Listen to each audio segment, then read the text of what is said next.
ஒரு நல்ல குடும்பத்தில் சுவாமி, ஒரு நல்ல குடும்பம், ஒரு ஒரு ஒரு கணவன் மனைவி, ஒரு தாய் தந்தை, அவங்களுடைய அப்பா அம்மா, குழந்தைகள் இருக்காங்க. இதில் ஒரு நல்ல கணவன்னா அவனுடைய கடமை என்ன, மனைவியோட கடமை என்ன, பெற்றோருடைய கடமை என்ன, குழந்தைகளுடைய கடமை என்ன சார்? இப்போ நல்ல குடும்பம்ன்ற ஒரு டெஃபினேஷனே மாறிப்போச்சு மனித மக்கள் மனத்தில். நல்ல குடும்பம்னா கணவன் மணி 2 பேர் தான் இருக்கணும், வேறு யார் இருந்தாலும் நம்மளால் முடியாது. இப்போ யாரும் ஏற்றுக்க முடியாது. நாம் இந்த பூமி தாயிலேருந்து வர்றோன்னு மறந்து போச்சு. இன்னும் நம்ம தாய் மறக்க மாட்டோமா? அது மறந்துடுவோம். எங்கேருந்து வந்தோன்றது நமக்கு மறந்து போச்சு. மறக்கக்கூடாது, மறக்கலாமா சாமி? அது தாயை மறக்கக்கூடாத விஷயம் வேறு, மறந்து போச்சா இல்லையா? மறக்கக்கூடாதுன்றது நீங்கள் போதனை, மறந்து போச்சு மக்களுக்கு. எப்போ இப்படி மறந்துட்டாங்களோ வேறு இல்லாத செடி மாதிரி ஆகிடுவாங்க. எப்போ வேறு இல்லாத செடி ஆயிடுச்சோ அது கொஞ்சம் கஷ்டப்படுது. அது ஒரு பெரிய சொர்க்கத்தில் வச்சாலும் கஷ்டப்படுது, நரக்கத்தில் வச்சாலும் கஷ்டப்படுது. இப்போ அதுக்கு பாருங்கள், மக்களுக்கு அவருக்கு வாழ்க்கையில் கிடைக்கிற வெற்றியே டென்ஷன் ஆகிடுச்சு. வெற்றிகரமாக இருக்கிறவங்க தானே ரொம்ப டென்ஷனாக இருக்கிறாங்க, அப்படி தானே? வாழ்க்கையில் வர்ற வெற்றியே நமக்கு பாதிப்பாயிடுச்சுன்னா இனி என்ன சுகம் இருக்குது நமக்குன்னு கேட்குறேன்.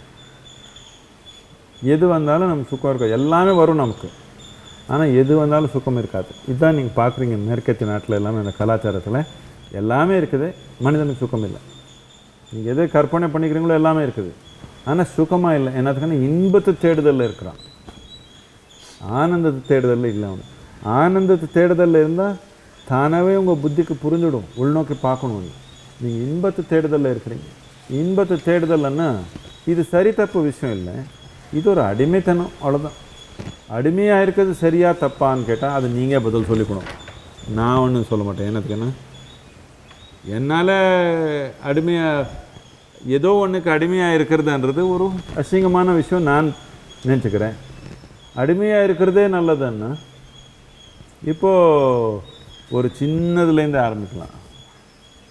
ஒரு காஃபி குடிச்சிக்கிறாங்க, அவருடைய இன்பத்துக்காக அவருக்கு ஏதோ காஃபி பிடிக்கணும், குடிச்சிக்கலாம். அப்படி இல்லை, காஃபி குடிக்கலன்னா உயிரே நடக்காது, அடிமைத்தனம் தானே. காலையில் காஃபி குடிக்கலன்னா உயிர் நடக்காது, சாயந்தரம் தண்ணி போடலைன்னா உயிர் நடக்காது, அவருக்கு அடிமைத்தனம் தானே. நான் சொல்கிறது அடிமைத்தனம் வேண்டாம் மனிதனுக்கு. நீங்கள் என்ன பண்ணணும் என்ன பண்ணக்கூடாது நான் சொல்ல மாட்டேன். நீங்கள் ஆனந்தமாக இருக்கணும் தானே நோக்கம். ஆனந்தமாக இருக்கணும்னா ஆனந்தத்துக்கு மூலம் எங்கே இருக்குது? எந்த நோக்கத்தில் போனால் எனக்கு ஆனந்தம் கிடைக்கணும்? உங்கள் புத்திசாலித்தனத்தில் யோசிச்சு பாருங்கள். நான் சொன்ன மாதிரியோ இன்னொரு சொன்ன மாதிரியெல்லாம் நீங்கள் கேட்க வேண்டாம்.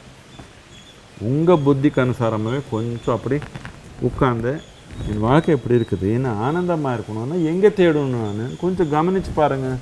இது உள்ள உங்கள் புத்தி உள்ளோன்னு சொல்கிறதா இல்லை மாமரத்தில் தேங்கணும்னு சொல்லுதா? கட்டாயமாக உள்ளோன்னு சொல்லுது தானே. இப்போ ஆனந்தமாக இருந்தால் அதுக்கப்புறம் என்ன செய்யணும் அதை பற்றி நீங்கள் ஒன்றுக்கு நினைக்க வேண்டாம். இப்போ நீங்கள் ஆனந்தமாக இருந்தீங்கன்னா உங்கள் திறமைக்கு அனுசாரமாக என்ன தேவையோ அதை செய்வீங்க, இன்னொருத்தர் சொல்ல தேவையில்லை உங்களுக்கு. இப்போ பிரச்சனை என்னென்னா ஆனந்தத்தை தேடுதலில் இருக்கிறீங்க. ஆனந்த தேடுதல் இல்லை, அதை விட்டுட்டு வெறும் இன்பத்தை தேடுதலில் இருக்கிறீங்க. இன்பம் வந்தால் தான் ஆனந்தம்னு நினச்சிக்கிறீங்க. இது அடிமை நோக்கத்தில், அடிமைத்தனத்து நோக்கத்தில் நாம் போயிருக்கிறோம். இல்லை, மனிதனுக்கு சுதந்திரம் வந்து ரொம்ப முக்கியமானது. இது ரொம்ப முக்கியமாக இருக்கிறதுனால தான் நம்ம கலாச்சாரத்தில் நமக்கு எல்லாத்துக்கும் உயர்ந்தது நம்ம என்ன வச்சுருக்குறோம்னா பிரபஞ்சத்தில் கடவுள்னு வச்சுக்கலாம். இந்த கலாச்சாரத்தில் கடவுள் ரொம்ப உயர்ந்தது இல்லை, எல்லாத்துக்கும் உயர்ந்தது முக்தி. சுதந்திரன்றது எல்லாத்துக்கும் முக்கியமானது. எப்போ நீங்கள் இன்பத்தை அடிமைத்தனத்தில் சிக்கிறீங்களோ அப்போது முக்தி விட்ட மாதிரி தானே. மனிதனுக்கு எல்லாத்துக்கும் உயர்ந்த தன்மை ஏதோ அது முழுகடிச்சிட்டிங்க. நீங்கள் அடிமைத்தனத்தில் எப்போ போயிட்டீங்களோ அப்போ இது தப்பு, இது சரி, இது பண்ணுங்க, இது பண்ண வேண்டாம், இது நான் சொல்லலை, உங்களுக்கு நீதி போதனை சொல்லலை. உங்கள் நன்மைக்கு எது ரொம்ப தேவையானது கொஞ்சம் கவனம் கொடுக்கலாமே. உங்கள் உயிர் மதிப்பான உயிராக இருந்தால் உயிர் தன்மைக்காக டெய்லி கொஞ்சம் கவனம் கொடுக்கணும் தானே. இதுக்கு தான் தியானம்னு சொல்லுவோம். டெய்லி என்னமோ வேலை இருக்குது நமக்கு 100 என்னமே இருந்தாலும் கண்ணை மூடி உட்காந்துக்கிறது என்னத்துக்குன்னா உயிர் தேவைக்கு நோக்கமாக நாம் போயிருக்கிறோமா இல்லை அந்த நோக்கம் விட்டுட்டு வேற எங்கேயோ போகிறோமான்றது டெய்லி கவனிக்கணும் தானே. நாம் பிஸ்னஸ் பண்ணாலே ப்ராஃபிட்டில் போகுதா லாஸில் போகுதான்னு பார்க்குறீங்க தானே. இந்த உயிர் பார்க்க வேண்டாமா? இந்த உயிர் ப்ராஃபிட்டாக போகுதா லாஸாக போகுதான்னு பார்க்க வேண்டாமா? டெய்லி பார்த்துக்கணும். இதுக்கு தான் தியானம்னு சொல்லிக்குவோம். கண்ணு மூடி உட்காந்து உயிர் நோக்கத்தில் போயிருக்குதா இல்லை வேறு ஏதோ நோக்கத்தில் சமூகத்தில் சிக்கி வேறு ஏதோ நோக்கத்தில் போகுதான்றது நான் டெய்லி கவனிக்கணும்.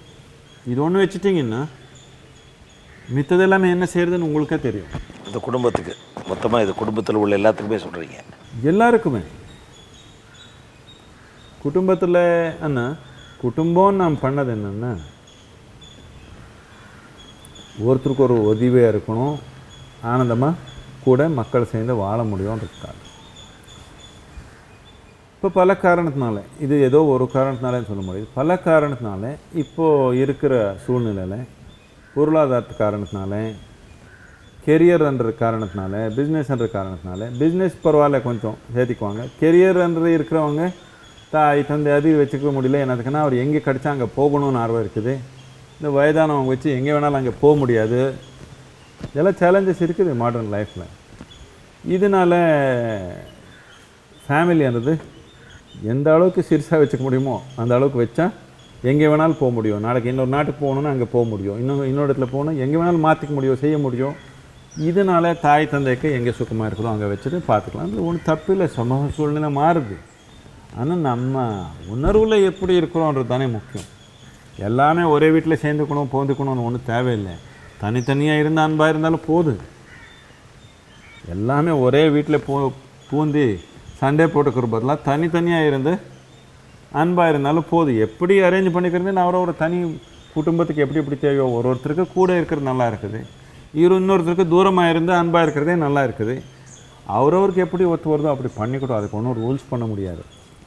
ஆனால் முக்கியமானது என்னன்னா நாம் என்ன கவனிக்கணும்னா எந்த ஒரு மனிதன் கூடயும் நாம் இருக்க முடியல, அது சரியில்லை. சரி, உங்கள் தாய் தந்தை கூட ரொம்ப அன்பாக இல்லைன்னா நீங்கள் அட்லீஸ்ட் நீங்கள் உங்களுக்கு அன்பான நண்பர் இருக்கணும், அன்பான நெய்பர்ஸ் இருக்கணும். ஏதோ ஒரு இடத்துல நீங்கள் இன்னொரு மனிதன் ஏற்றுக்கிறது தானே. என்னன்னா நான்ன்ற தன்மை கொஞ்சம் பொறிச்சா தான் இன்னொரு மனிதன் ஏற்றுக்க முடியும். இல்லைன்னா அவனுக்கு இடம் இல்லை, நான் தான் எல்லாமே இருந்தால் இங்கே யாரும் இருக்க மாட்டாங்க. நானுன்ற தன்மை குறைச்சாதான் எல்லாருக்கும் வந்து சேர்கிறதுக்கு ஒரு வாய்ப்பு இருக்குது. அவருக்கும் இங்கே எடுக்கிறதுக்கு ஒரு நோக்கம் இருக்குது. இந்த நான்ன்ற தன்மை குறைக்காமல் எல்லாமே நான் தான் நினச்சா யாரும் இங்கே இருக்க மாட்டாங்க. யாரோ அவங்க கூட 2 பேர் சிக்கி போயிருக்காங்க, அவர் இருப்பாங்க, மித்தவங்க யாரும் இருக்க மாட்டாங்க. இது பார்த்துக்கணும். இந்த நான்ன்ற தன்மை குறைச்சி யாரே வந்தாலும் நம்ம கூட சுகமாக இருக்க முடியும். அந்த மாதிரி சூழ்நிலை இருந்தால் நம்ம சௌரியத்துக்கு அனுசாரமாக எந்த மாதிரி அரேஞ்ச்மெண்ட் வேணுமோ அந்த மாதிரி அரேஞ்ச்மெண்ட் நாம் பண்ணிக்கலாம். எல்லோரும் ஒரே மாதிரி அரேஞ்ச்மெண்ட்டு இங்கே பண்ணிக்க முடியாது. அப்படி அவரவர் சூழ்நிலைக்கு அனுசாரமாக பண்ணிக்கணும். ஆனால் நாம் எதுக்கு நாம் குடும்பத்தில் இருக்க முடியலன்றது நாம் பார்க்கணும். இது சும்மா சௌரியத்தினாலையா இல்லை நம்மளால் இருக்க முடியல யார் கூடயும் நம்ம கூட இருக்க முடியலன்னா நாம் பைத்தியத்து நோக்கத்தில் போயிருக்கிறோம். நான்ன்ற நோய் நமக்கு பிடிச்சிருக்குது. அந்த நோயை குறைச்சிக்கணும் நம்ம கட்டாயம்.